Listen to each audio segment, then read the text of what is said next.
hosted by John Martin. It's time for the Ward Scott Files, hosted by John Martin. Join the Salty Dog and his captain, Ted Yoho. Search for the Ward Scott Files on Facebook, Vimeo, and over 30 audio platforms, including Apple and Spotify. Now here's your host, the Salty Dog, John Martin.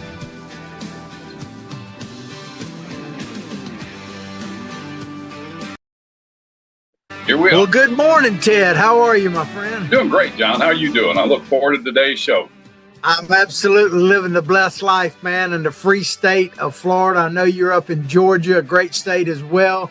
But good morning to everybody out there. Welcome to our Pirate Podcast featuring yours truly, hosted John Martin, the old Salty Dog, and my good friend, former congressman and current captain of our pirate ship, Ted Yoho.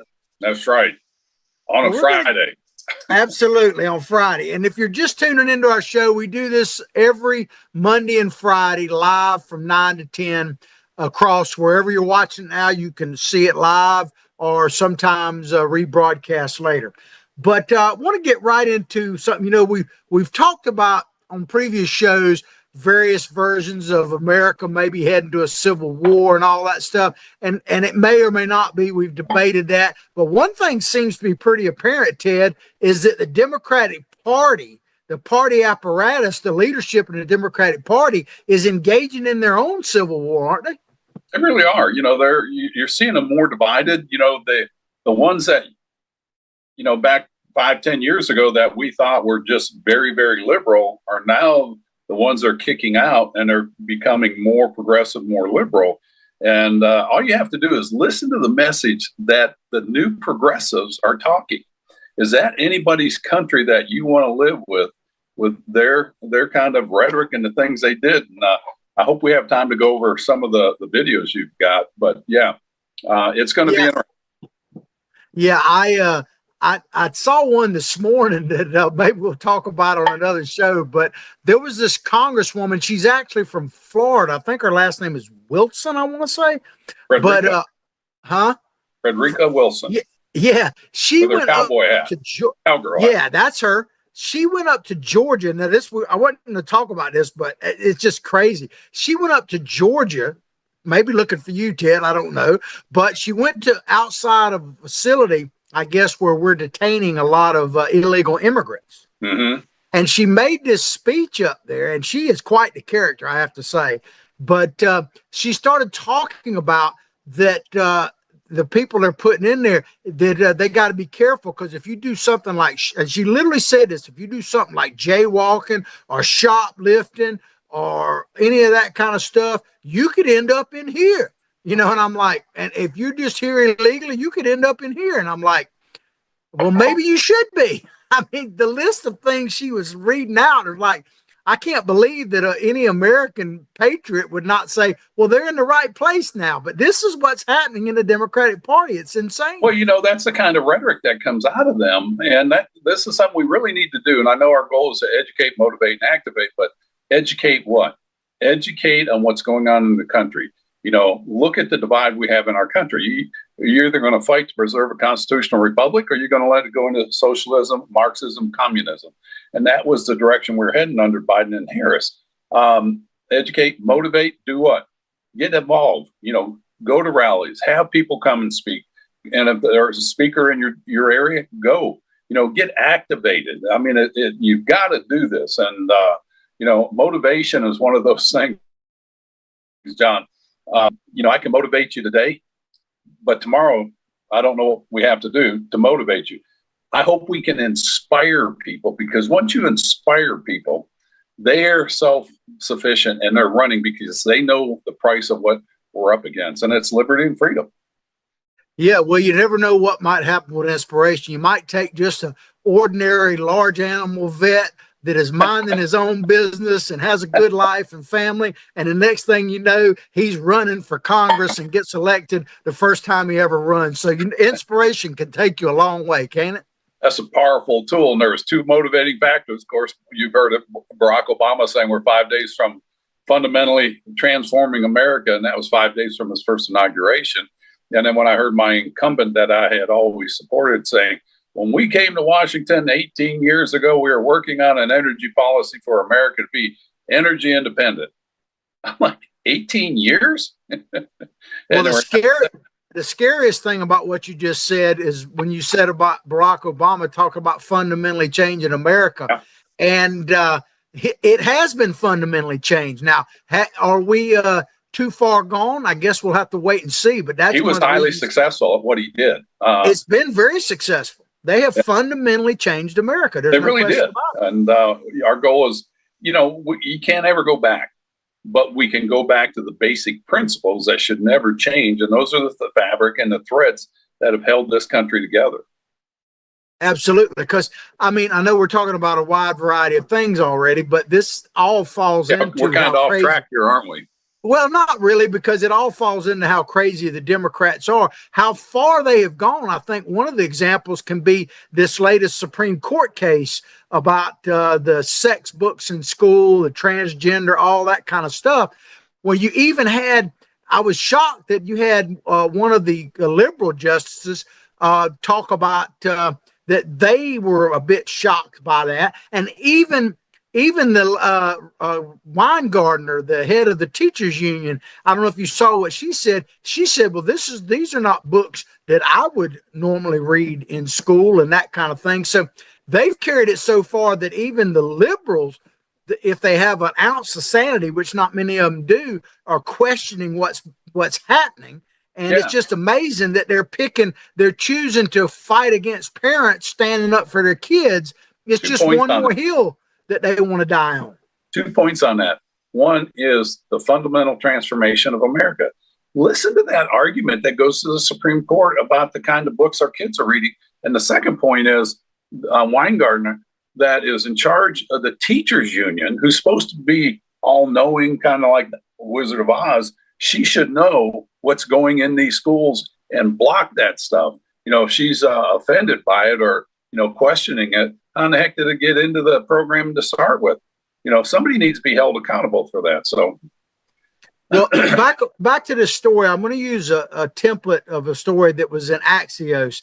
It says they're talking about the Democrats' potential civil war. It says there are more coming. House Democrats' headaches are about to get much, much worse. And it says progressive groups emboldened by the Democratic grassroots extreme dissatisfaction with their party. They're talking about AOC and Crockett and Bernie, that list of people. They're upset with the older establishment, are preparing to go big in their efforts to unseat Democratic lawmakers. Now, we talked about it on a previous show about David Hogue, a citizen of our great state, who is now the vice chair of the Democratic Party, was talking about raising $20 million to primary Democrat incumbents. Well, he's been taken back a bit because the chair of it, Mr. Martin, no kin to me, thank God, DNC chair, has said that if Hogue gets involved in primaries, then he's going to have to step down as vice chair. It's really interesting, Ted. What are your thoughts about that? It just shows that divide. You were talking about the impending civil war. And again, we've talked a lot about this, and Ray Dalio's thoughts and other people. If we can prevent it, it'd be the best thing we can do. But the civil war going on in the Democratic Party, you've got a young progressive. He's got national fame, kind of like AOC and Crockett and the guy out of Florida. I forget his name, the young guy. Frost. They're out there and they're very popular with the younger voters, and the young voter bloc is going to be it's always a large bloc. And so that civil war is coming within them. When they're talking about primarying Pelosi, primarying Schumer, AOC scores 20% higher in the polls than Schumer does. They're going to have a big flip in there. And so what is the outcome of that? You talk about the Democratic grassroots. They're Marxism. They want government to do everything for you and dictate to you. And all you have to do is go back to COVID. Listen to the news clips of the Rachel Maddows, Chris Cuomo's, and all these people yelling at people for not wearing a mask, not distancing, and if you don't take the vaccine, you deserve to die. listen to the vitriol they have. So that's the Democratic Party where they want to lead us to. Or you have the Republican grassroots that you and I were part of with the Tea Party, an organic movement. And what was their message? God, country, family, and to protect the Constitution and our constitutional republic. It's a big dichotomy there. And it's an easy answer. You know, I don't want what they're offering. It's hatred, vitriol, and go ahead. Sorry. No, that's all. Go ahead. Well, you know, earlier you mentioned about you can't go back, but I don't look at it quite that way. And I know what you're saying about it. You got to keep moving forward. But I think about it like a house or any other structure that you start with the foundation. Right. And that's the one thing that, I mean, you can repair your roof, you know, remodel your house and all that. But if the foundation is cracked, the rest of the stuff doesn't matter. And you always can go back to the foundation. And I had to do that with my own life, you know, because I tore my life apart. I've been very honest about that, and drugs and alcohol and all. And thank God I've been sober for 38 years now, I think. But anyway, I had a foundation to go back to rebuild my life. A lot of people don't, but I did. But I look at the Constitution and what you mentioned the Tea Party, and what the Tea Party movement was about to me was not in going back, but in securing and making sure that the foundation that gave us this opportunity is solid. And that's really what I think Donald Trump is trying to bring us back to, the foundation of America. No, I agree with that. And then I know you've seen these buildings, big apartment buildings or sky rises that go up. They'll put a sign, coming soon. And then they have the board all the way around it where you can't see in there. And there's all this work and it goes on for a year, you know, and you don't see anything. Well, they're building the foundation. They want to get it right. They want to make it where it lasts. And so once they get the foundation built, the building goes up real quick. But you've got to maintain that. And I agree with it. The grassroots was, we've strayed too far from our foundational principles. You know, those that eschewed in the Declaration of Independence and the Constitution and the Bill of Rights, that we saw that. We felt threatened by that. You know, and it's not to go back to the good old days, because the good old days are right now. We just need to appreciate that. And the other party, the Democrats, I can't even call them Democrats anymore. The Marxists, I don't want to go where they want to go. So that's the political divide. And so go ahead. Yeah, I saw where Kayleigh McEnany, you know, used to be Trump's press secretary and now is on Fox. She said that DNC, Democratic National Committee, now stands for defending non-citizens. That's what it needs to stand for, because it's just unbelievable what they're doing. I mean, I saw another clip this morning that at the moment, the Trump administration is involved in, and I'm not exaggerating, 200 or more separate lawsuits by these district court judges. 200. I mean, that's unbelievable. And so I'm all for separation of powers, but at the same time, there's the tyranny now of judiciary. Because I heard Trump was asked a question yesterday that is he expanding his powers as president? He said, no, I'm just using them. And he's right about that. So, yeah, I mean, this whole thing with the court system is just insane. And I understand why the Democrats are doing, because they can't win it on public policy. So they're using the only tool they have right now, which is the court system. Right. And you were talking about due process. And, you know, it's like Chris Van Hollen going down to El Salvador saying this is not fighting for the guy that's down there. It's fighting for due process for anybody that comes to this country or any citizen. And so they get all high and mighty when it's something like an illegal that shouldn't have been in the country in the first place. You know, he didn't get his due process. But what about under the Biden administration, Merrick Garland, when, you know, Trump was, they had the wiretapping and all that stuff going on there, and they just hounded him. There wasn't any due process. And then you look at the parents in Virginia speaking out at school board meetings because of the garbage that we were talking about earlier in the books. They didn't get due process.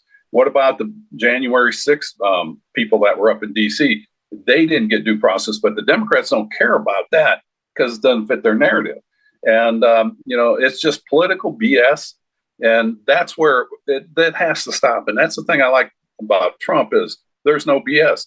You may not like what he does or say, but you know what his heart is. Yeah, absolutely. And it just popped in my head while you were talking that Wilson lady from Florida. I thought I saw come out a little. She and I got to say this because people are just going to, it's hard to believe, but she went to that place I was telling you. And she said, and I quote, she said, the Laken-Riley Act that was passed, that people don't know, that's talking about the young lady in Georgia that was raped and murdered by the illegal immigrant. Brutally. They passed the Laken-Riley Act. I think it was the first bill that Trump signed. I think it was. She said that because of the Laken-Riley Act is causing all these people to get arrested and locked up here. That again, this is something that comes up all the time is, they create a problem, open borders, you can go on with what the attack on fossil fuels, prices go way up on everything. And so they create a problem. And when somebody comes in to try to correct it, this is all the other side's fault. They don't realize what they did was so damaging to this country for generations to come. It's crazy. And what's crazy is people like her get reelected. And it's all about the bling with her. She comes in with a hat that's got all the sequins around it. Her eyelashes must have been a inspiration to Crockett, Jasmine Crockett. But absolutely, they just have empty words that unfortunately, there's people that listen to that. Well, I tell people if they're wondering what's up with Florida. Well, the thing, because you talked about Frost a little bit earlier, and now that Wilson lady, and we've got quite a few others, that Florida is pretty much a red state. We're trying to keep it that way. But because of that, in the pockets like where I live here in the blue sea of Alachua County, where all the liberals are, we get crazy. When the Democrats that we do elect are crazy. Even by any standard, the ones coming out of Florida are absolutely some of the craziest. You know what? You brought up a point that wasn't on our agenda, but I think it's a very important point, especially for the people in Florida, the voters in Florida. Look at the fight going on between the legislative branch in Florida and the governor. You've got the legislatures putting in more Democratic ideas than they need to. And, they're supporting Democrat initiatives. And there's this fight between the Republicans and the governor. And I don't know what their game is or what they're doing, but they better be very careful because they could lose the minority or majority. And my good buddy, David Jolly, who was a Democrat, then he became a Republican, then he became an independent. Now he's back to a Democrat. I mean, he's more of a chameleon than Charlie Crist was, and he wants to run for governor. And I can only think that the Republican legislative body is somehow trying to taint the DeSantis name so that it wears on Casey if she gets into the race. Casey. Yeah, that could be. And I'm glad you mentioned your former comrade there, Jolly, because let me tell you. He was always a jolly guy.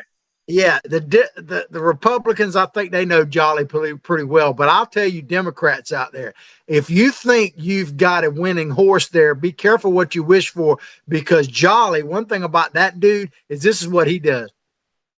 He puts his finger to the wind, and whichever way the money and that's blowing, that's the way he's going to go. He has no foundation from what I can see. It's going to be best for David Jolly, whichever way he goes. Absolutely. Well, you mentioned DeSantis, and one of the things he said recently that really struck a chord with me, and this could apply to all over the country, to where, especially where you red states like Texas and places like Ohio that are similar to Florida that have become red. He said that you have to be Florida's gotten so red that you have to be a Republican to win the majority of these offices now. And he said because of that, we're getting a lot more rhinos elected. I don't know if that's true or not, but that's a point he was making. And it sounds like something, And like we always say on this show, Ted, we got to stay vigilant. That's what this is all about. It's staying active. Period. You can't winning elections is not enough. We have to keep winning from the lowest level of school board right up to Congress. We have to keep winning. Right. And if you keep your message pure and it stands on the principles, unlike what that Doug Schoen said, that we don't really care about the principles. We just want to win. We don't stand for principles. And, that's going to lead them further to the left. And I hope they keep running down that. And if we stand on principles like you're talking about, and very astutely talking about the foundational principles, that, we need to go in there every now and then and fix a crack here and there, but we want to maintain those principles. Yeah. Well, I want to play it because talking about this civil war and primary and Democrats within the Democratic Party, Pelosi, who's 85, is facing a challenger, a 39-year-old, and you'll probably know this guy. I hope I say his name right. Saket Chakrabarty. He was a former campaign manager and chief staffer with AOC, I believe. I mean, that says enough right there. He'll probably he's get elected, but that's got to go. He's going to have to run harder than she does to the left. Well, I don't think that'll be a problem for him. He, maybe for her. Yeah. But the Democrats had a slogan a while back called "If True," and of course you could say anything after you say "if true," but if true that they're wanting to go against all these older Democrats. My question is it Joe Biden's fault? And I want to play you a video. This is Elizabeth Warren, just recently, a couple of days ago on a podcast, when I give the podcaster credit for questioning her about her comments on Joe Biden's fitness for office. Check this out. It's about a minute long. Let's play it. Saying that President Biden had a mental acuity. He had a sharpness to him. You said that up until July of last year. I said what I believe to be true. And you think he was as sharp as you? I said I had not seen decline. And I hadn't at that point. You did not see any decline from 2024 Joe Biden to 2021 Joe Biden? Not when I said that. The thing is, he was sharp. He was on his feet. I saw him live event. I had meetings with him a couple of times. Senator, on his feet is not praise. He can speak in sentences is not praise. All right. Fair enough. Look, the question is, what are we going to do now? Okay.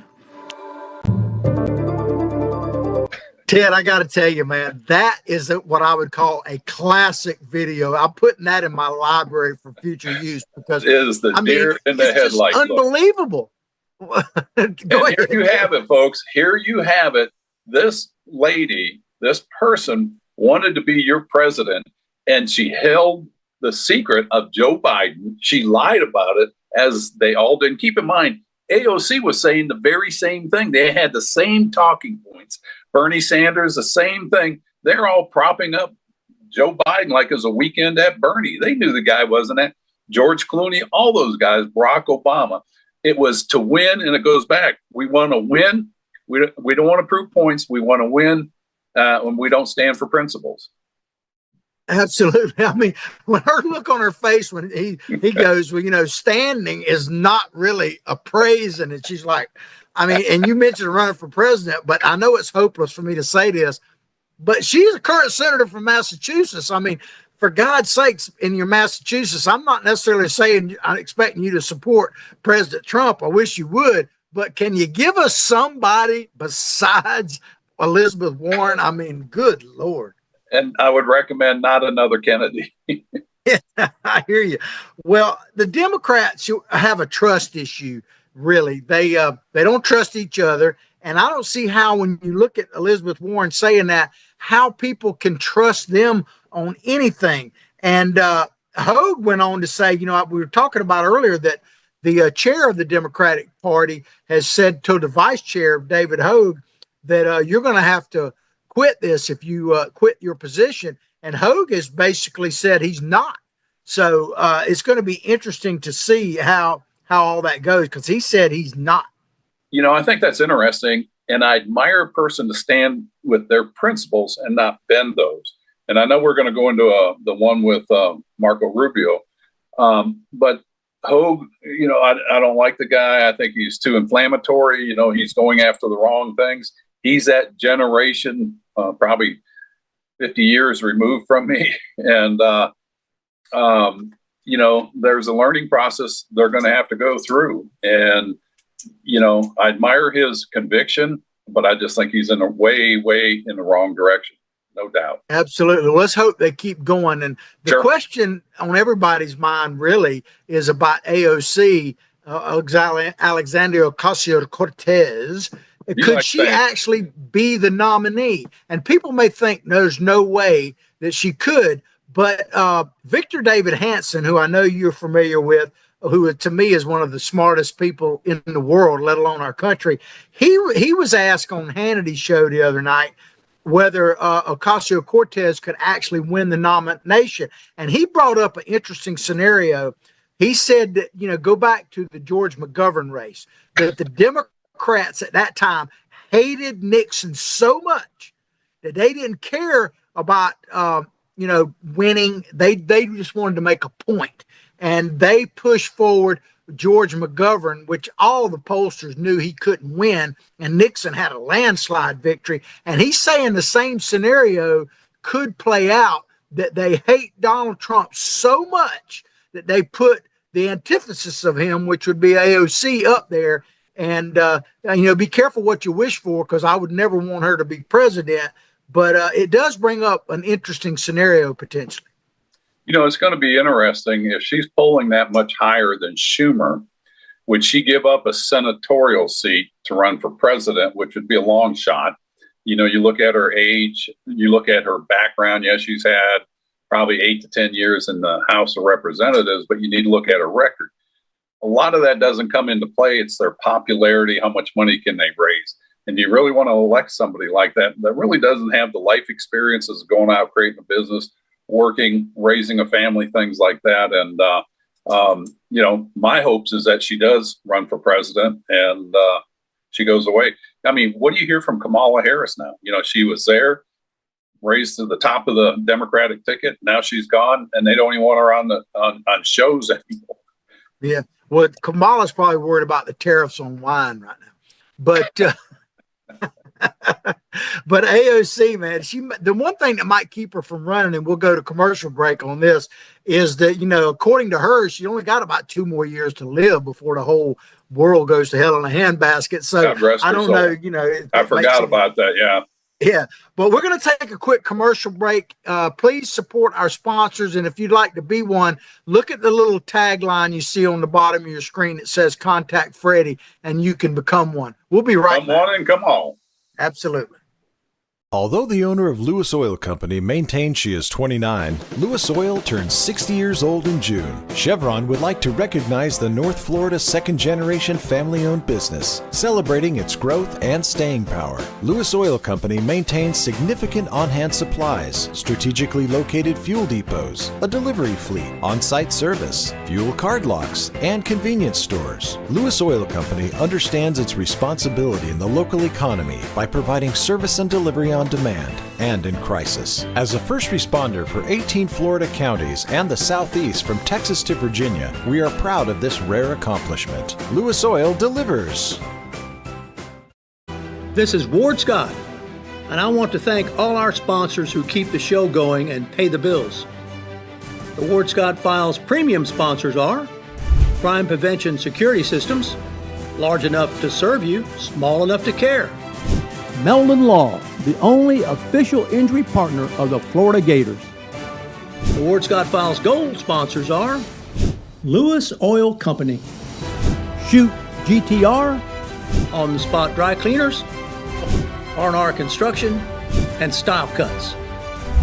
If you are interested in promoting your business on the show, you can visit our website, www.wardscottfiles.com, and click on the Advertise Here banner on the right side of the page, or call my friend Freddie at 352-284-5555.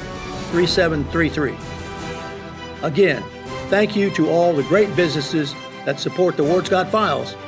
And remember, if you like the show, thank our sponsors and support the businesses that support us. What you just said is one of the most insanely idiotic things I have ever heard. Everyone in this room is now dumber for having listened to it. May God have mercy on your soul. Ward, that very much surprises me that you've never been tased. You can't handle the truth! All bees poop. A warthog. He's going to come up the steps. Here he comes. Oh my goodness, and he's huge. Hello, boy. Wonder if we can pet him. Hi, boy. Can we touch him? No, don't. Help me! Help! Help!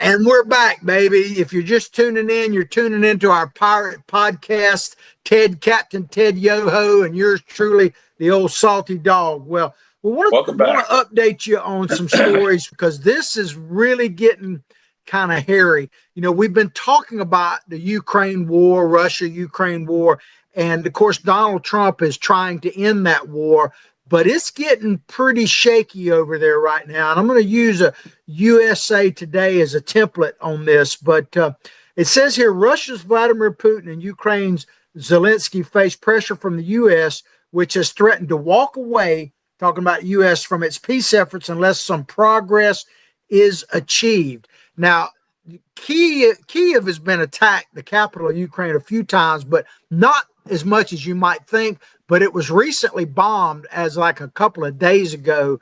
And there really is no ceasefire right now. And things are heating up pretty heavy. And we'll update you a little bit more. But what are your thoughts about where we're at with the Ukraine war and the talks in general, Ted? I think it's getting worse. And, you know, I've talked about this in the beginning. I think it was a misstep of Trump's. Number one, when he was campaigning, I'll end that war day one. You know, when you make, you know, way out there promises, you know, it ruins your credibility, not just to him, but to the United States. And then they had that terrible meeting with Zelensky in the White House, and we talked about it. It empowered Russia. And then they had this so-called, they were going to do this peace deal. There was supposed to be a ceasefire. Putin kept firing, and he advanced his troops. So I think this was a big misstep on them. And I think Putin saw weakness. And that's why you're seeing this. And if you read this negotiation, the things that they're asking the Ukrainian people and Zelensky to give up, if I were Zelensky, I'd say no deal. And this is where I argued, how much should the United States be involved? We should be involved as much as our NATO commitment says we should be involved, no more. And that's where I would have put pressure on NATO. And it is coming because you're seeing, you know, as we talked about in past shows, Germany has put in $1 trillion commitment to rearm their country. You know, that's a scary thing. Since World War II, they really haven't had that much emphasis on their military. But now they're going to start their war machine back up. No telling where it will go. If they next elections, they get somebody that's a Marxist or a communist, or not a Marxist, I guess I would say. Yeah, it is scary because Russia, I mean, not Russia, but you mentioned Germany, and we talked about this on a previous show.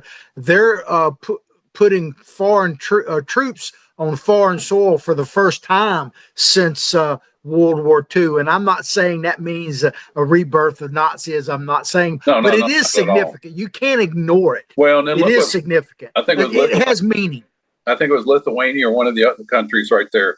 They pulled out of the landmine treaty that said you wouldn't put any more landmine. So they're landmining their border. So things are escalating.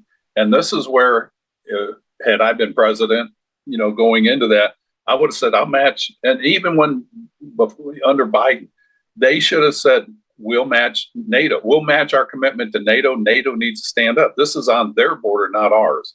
But we made a commitment after World War II when NATO was formed. And I just think this is a misstep. And I know you're going to play that video of Rubio's. And if they walk away from this, and we'll talk about that afterwards. Yeah, well, you talk about it escalating. Well, this gentleman, and I'm bad on some of these names, Sergei Shoigu. Yeah. Shoigu. He's a former defense minister of Russia, and he now heads what's called the National Security Council. He said his country, talking about Russia, reserves the right to use nuclear weapons if it faces aggression by Western countries. He's not talking about using them in Ukraine as part of the Ukraine war, but if NATO were to intervene, they reserve the right to do that if they intervene there or in some of the other countries that vassal states basically of Russia. But that is, you talk about escalation, that is about as escalating as it can get. Well, yeah, but this goes on what Vladimir Putin's been saying. He said this before that war. If Ukraine goes into NATO, he reserves the right to use nuclear weapons. As the war was progressing and he was falling behind, he says we reserve the right to use it. So this guy is just using those same talking points. And it's scary that people are just flippantly saying we reserve the right to use nuclear weapons.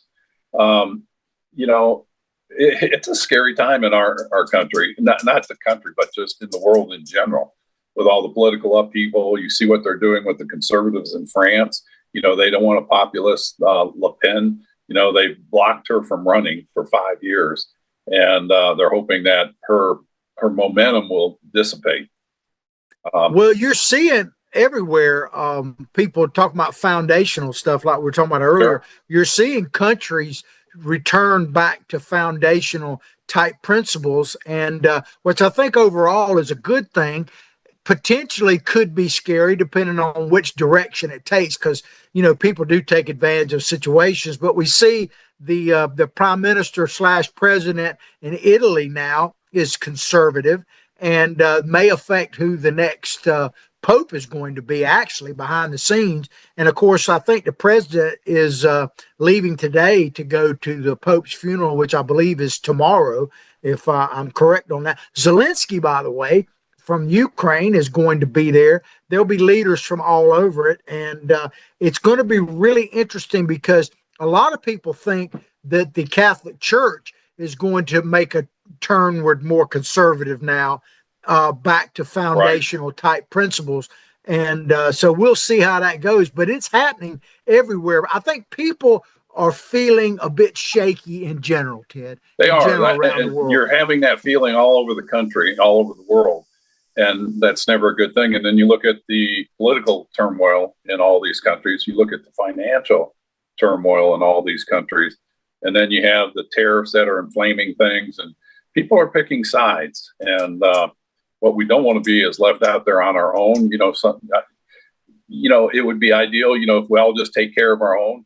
But, if you're in a community, whether it's Hawthorne or Willaca or Gainesville, any city in America, you're a community, and it's the working together with the different opinions that make it a strong community. And absolutely, I'm not a one worlder. I believe in our sovereignty and nationalism, and but I'll help my neighbor too.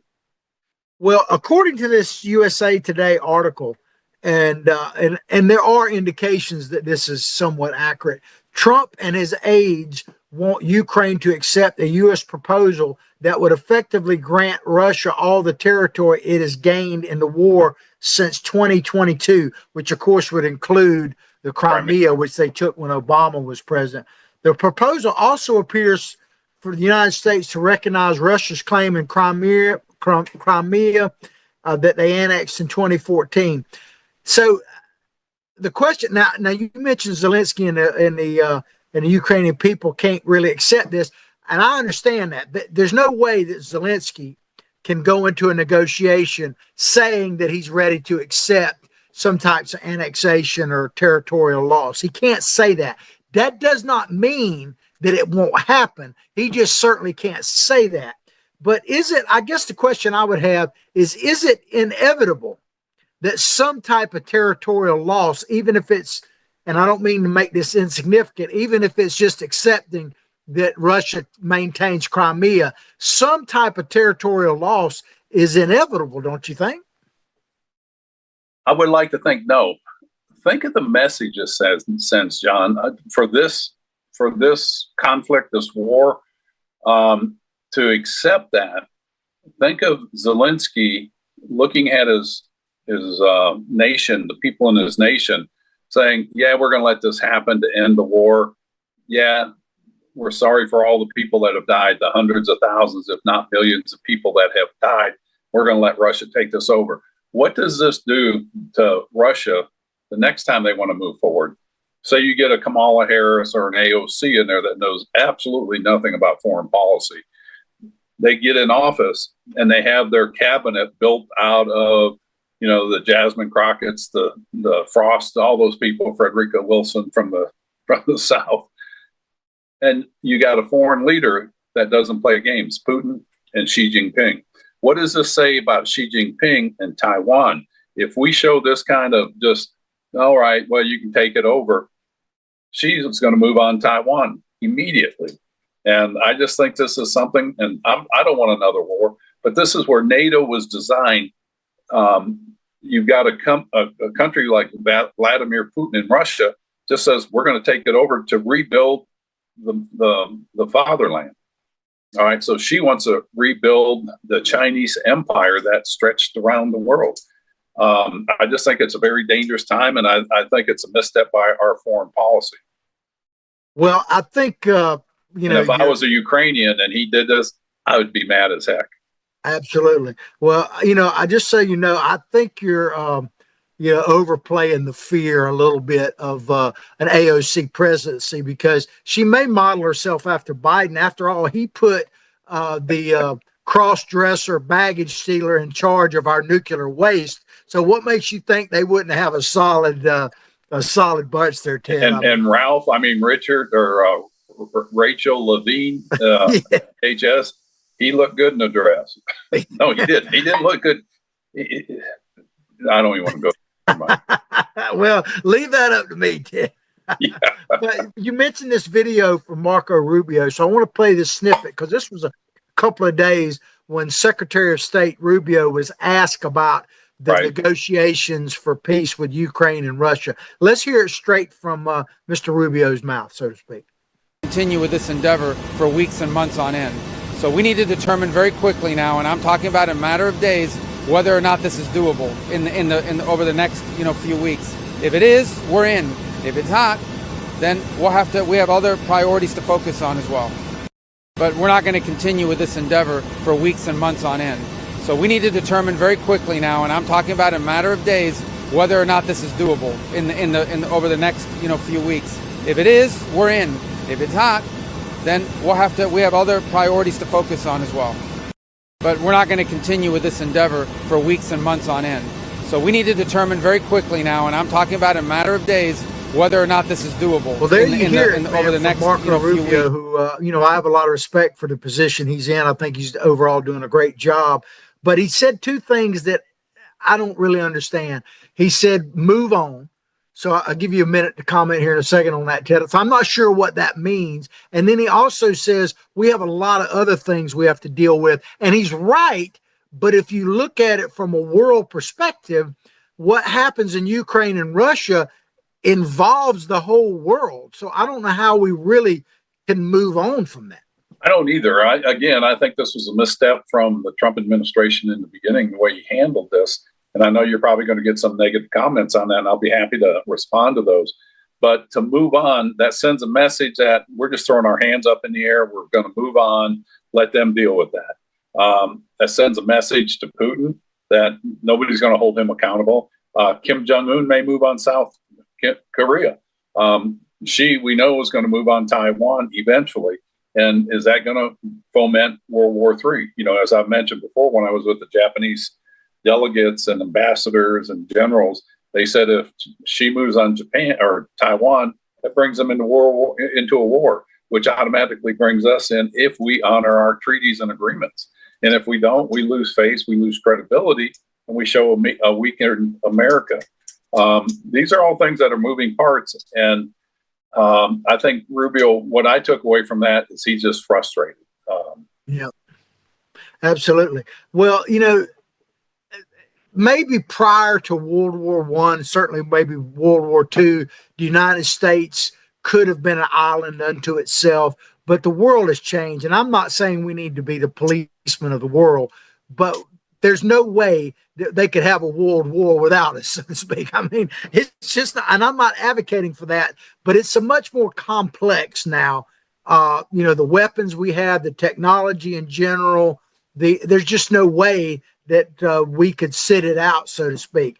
I guess the question be drawn into it. I mean, the technology out there, as you just brought up, I think people understand this that are watching this show. China is in every technology we have, whether it's the utilities, our water, our electricity, our FAA. They could shut it down right now. Our banking system, the internet, they could shut it down just through technology and satellites, or they could do an EMP. Kim Jong-un is preparing for an EMP, you know, with their ballistics.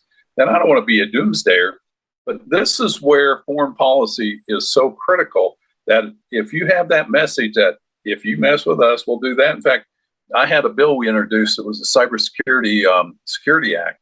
And because we don't have a policy even today of what a cyber attack on America would be. And so our bill said, if you do so much damage to our infrastructure that affects people, you know, this is what our response will be. If you do it to our economic system, to our transportation system, any of those, and we listed those.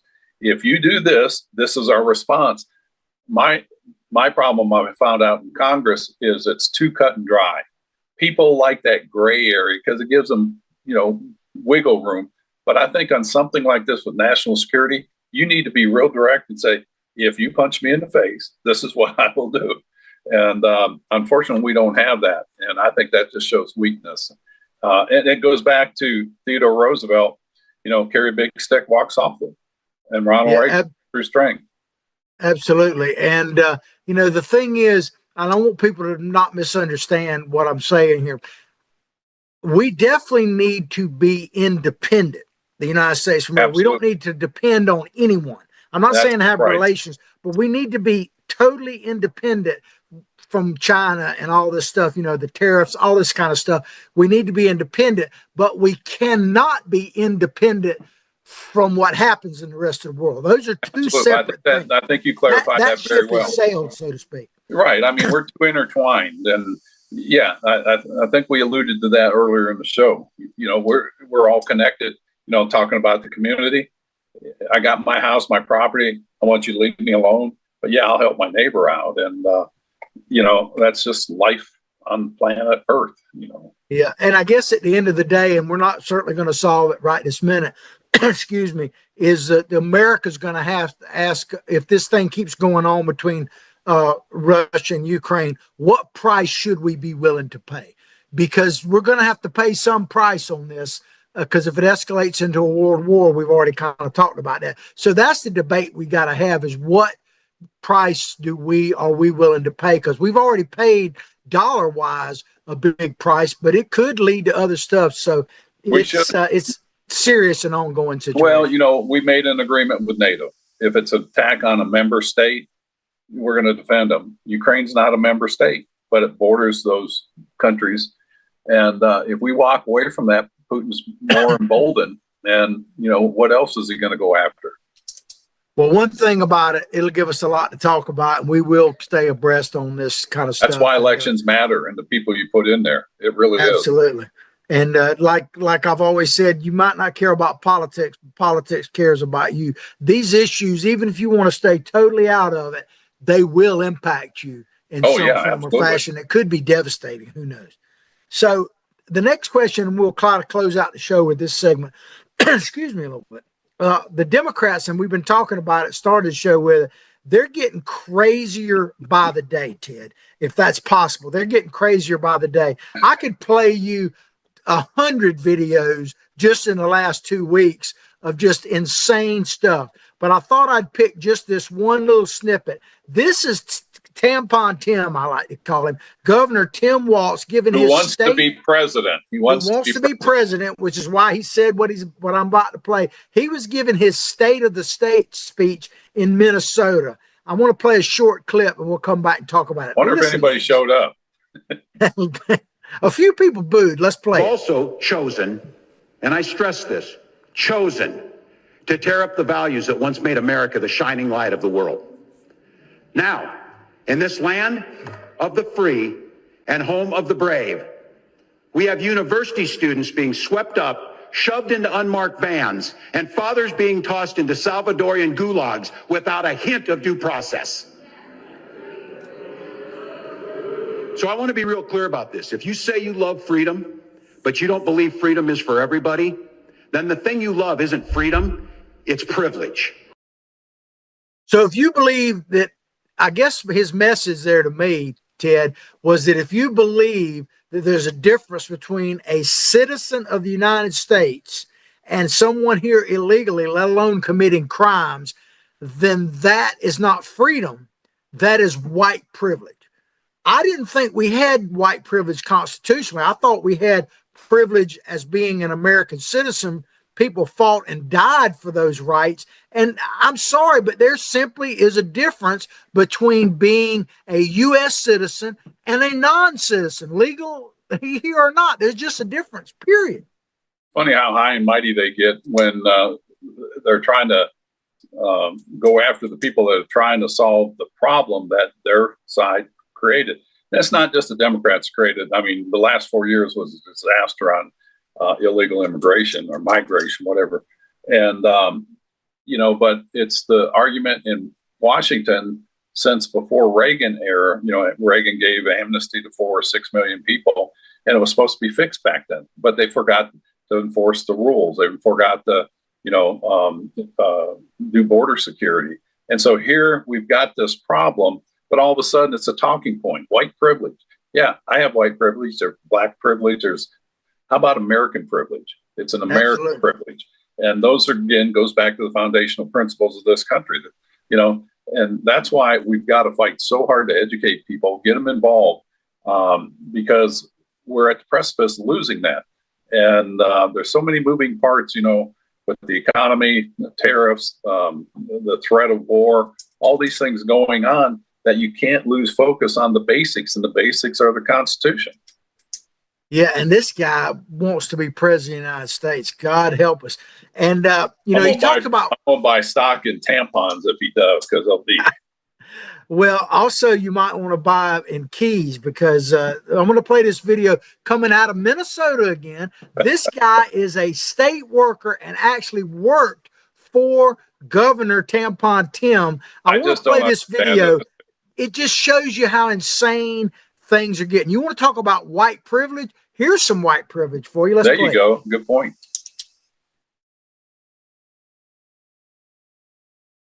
And the Minneapolis Police Department over the decision by Mary Moriarty to not file any criminal charges against a man accused of causing more than $20,000 in damage to multiple Teslas across Minneapolis. Officers tracked the man down using video like this one, recorded by 6 different Teslas that he vandalized across the city. At the time of his arrest, Chief Brian O'Hara alluded to this being an open and shut case based on the quality of evidence. Morgan Wolf is breaking down the fallout in tonight's top story. Just frankly, this is pretty stupid. Last week, Minneapolis police announced they tracked down a man that had damaged a total of 6 Tesla cars in the metro. So there you have a guy who keyed as many as 6 Teslas on camera and did over $20,000 worth of damage. The cops arrested him and had a news conference about it, how they were saying, this is crime and punishment. But the liberal DA there released this guy, no charges filed. He's supposed to pay some type of restitution. You talk about white privilege and animal abuse, dragging your dog there. I mean, my God, man, is this where we've come from when you can just do something like that and it didn't even get a slap on the wrist? I mean, it's insane. This is where public flogging should be back in vogue. Put them in the stocks and have tomatoes out there where people can throw it. I mean, I just don't understand how somebody can do that. What message does that send to the kid? that are watching this and say, hey, we're not going to get in trouble. Of course, this comes from shoplifting out there, wherever it was, wherever it is going on, and they don't prosecute these people. This is the next level. Where's it go after this? I don't know. It's a breakdown of rule of law, and you can't have civil society if you don't have the rule of law. I want to play one more video before we end the show. Please do. This is to the Democrats out there. I want them to look at this because this is the message. This is the message that was given, and then I'll come back and ask a question of it. Let's play this video. When they go low, we go high.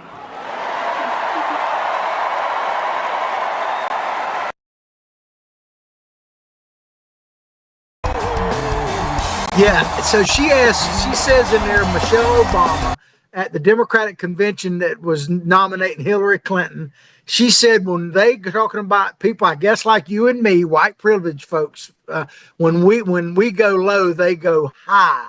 Right. And I'm just wondering how much lower can they go, man? It's just I don't want to find out. Unbelievable.